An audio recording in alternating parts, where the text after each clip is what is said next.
I've come to Africa to reveal the full horrors of a sordid practice that shames this vast and beautiful continent. Indeed, it shames us all.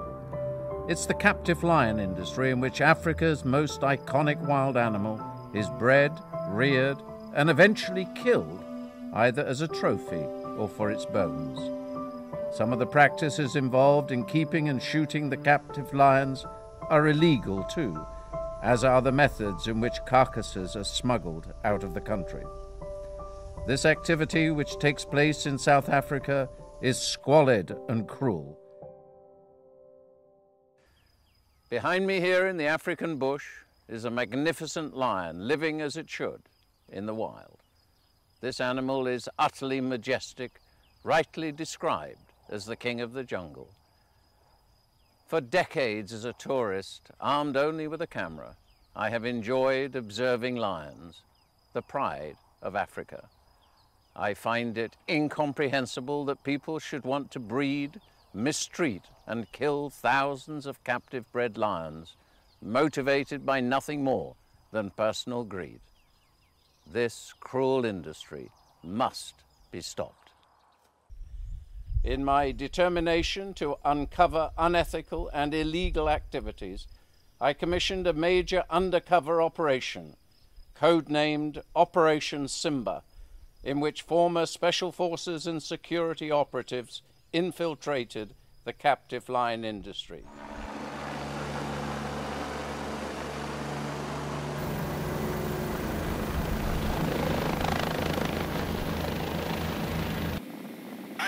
Taken to the skies in a helicopter to get a real sense of where the various locations my undercover team have been investigating.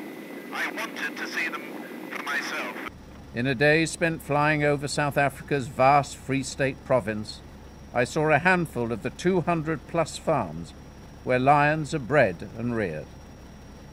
Below me it was clear that huge areas of land are being used to keep lions, enclosed behind wire fences with minimal space and shelter.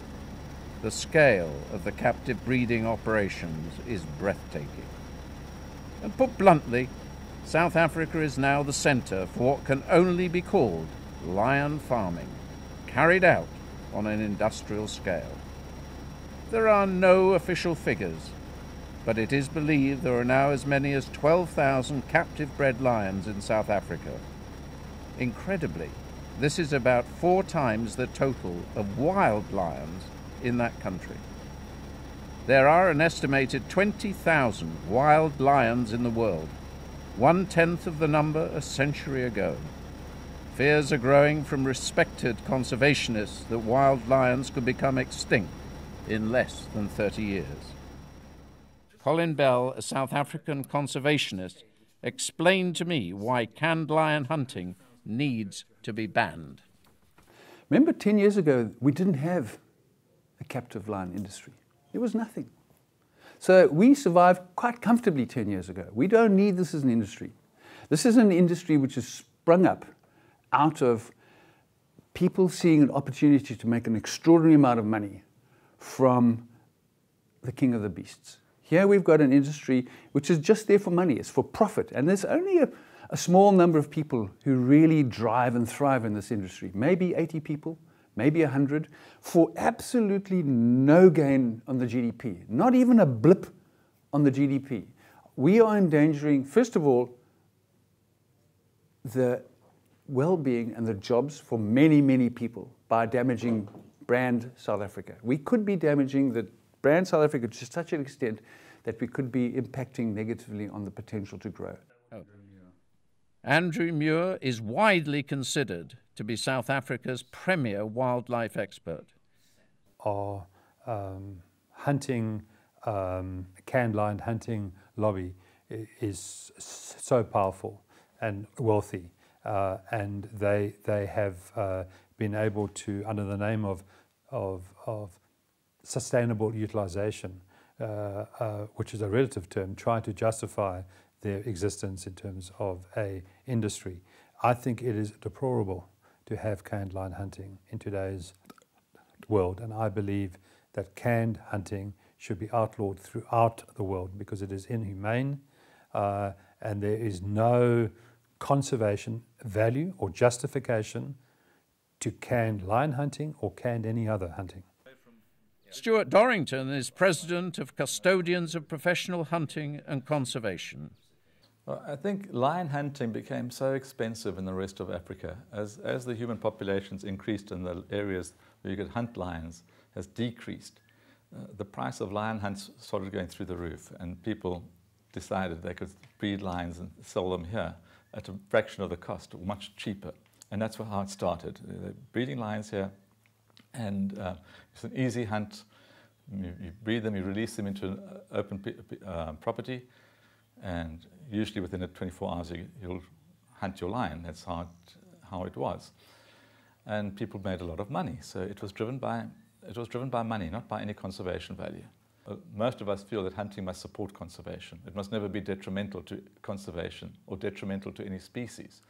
If it's detrimental to a species, then you don't do it. And we felt that lion hunting has no benefit for wild lions. And not only that, it brings the whole industry into disrepute. You know, it's been used by the animal rightists and by the world to attack all of trophy hunting. It's focused the world attention on all the negatives of trophy hunting instead of the positives. And that's why that's what caused the split in the industry in the end, was the different views.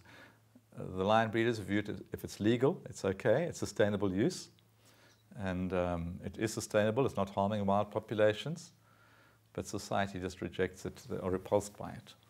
So it doesn't, and we just see that it's been used to beat up all of the hunting industry, the entire hunting industry. In the good, all the very good that's done through trophy hunting has been undermined by the lion industry. Young cubs, some only a few days old, are taken away from their mothers and hand-reared, often to pet as tourist attractions. You can sit by that one. You can sit by that one. It's fine. In adolescence and beyond, the animals are regularly used for walking with lions tourism. However, as soon as the lions outgrow their usefulness, older animals, particularly the males, are often used for trophy hunting. A large male with an impressive mane can command as much as $55,000 US. Most lions are slaughtered for their bones. The skeletons are used in traditional medicines and for trinkets, mainly in Asian markets, where they are falsely believed to have medicinal qualities.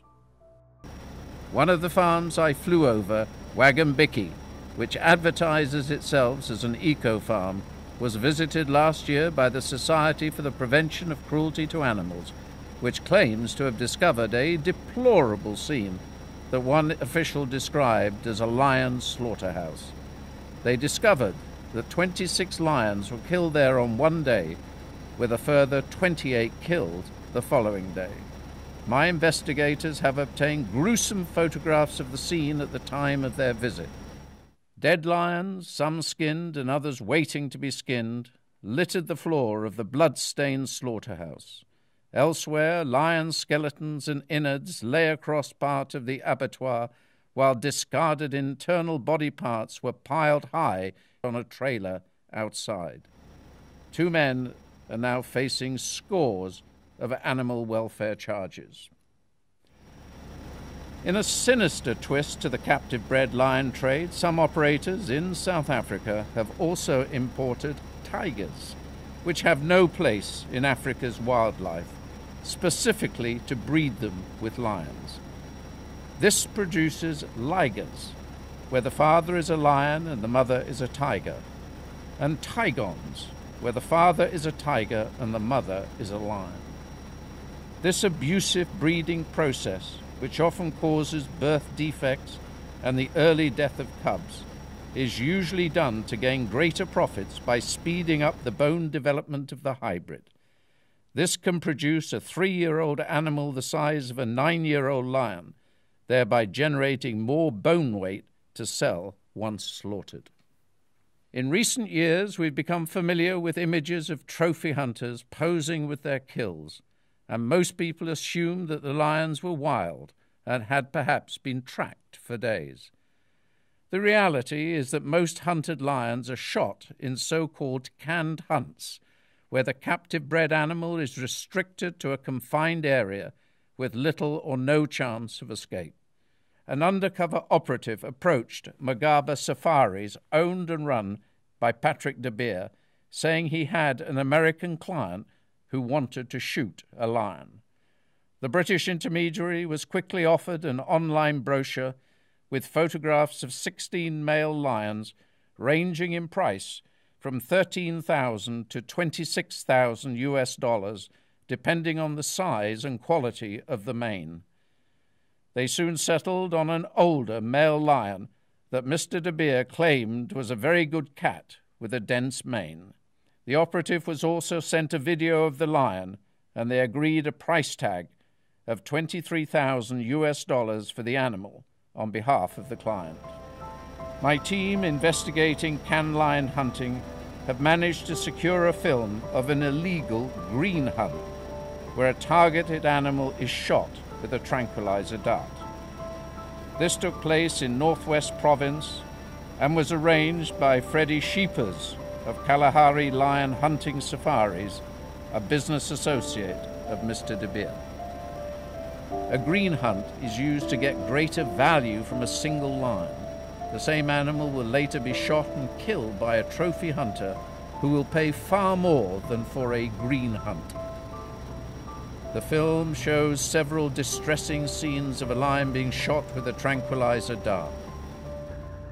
A British hunter was offered a lion for an agreed fee of $4,000 US. In the film, the lion is chased by the hunters in a 4x4 vehicle, cornered and shot. As the lion staggers around, drugged and dazed, the British hunter and Mr. Sheepers, who was only armed with a 9mm pistol, get off the vehicle to pursue the animal on foot through the bush.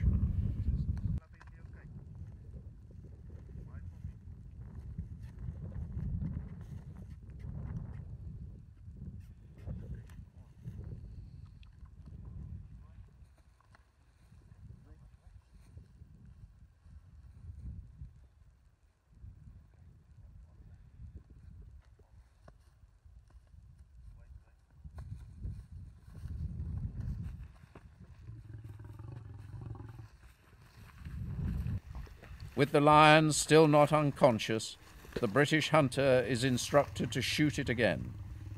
Finally, he fires another dart from a distance of around 10 yards, hitting it this time higher in the thigh muscle. Eventually, the lion falls to the ground.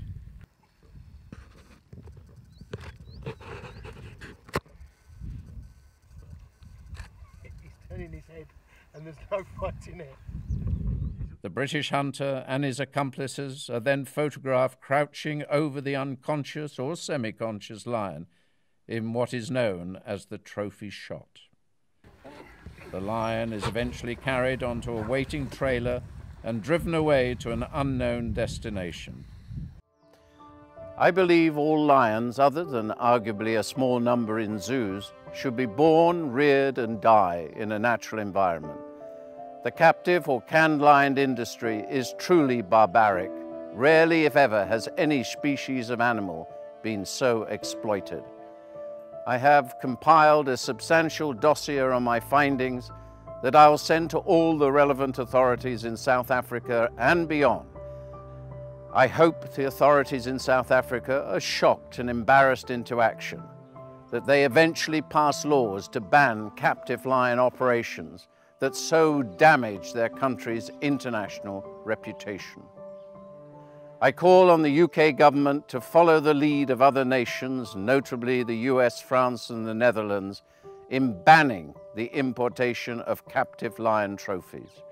As a nation, we must do our bit to try to stamp out this abhorrent practice.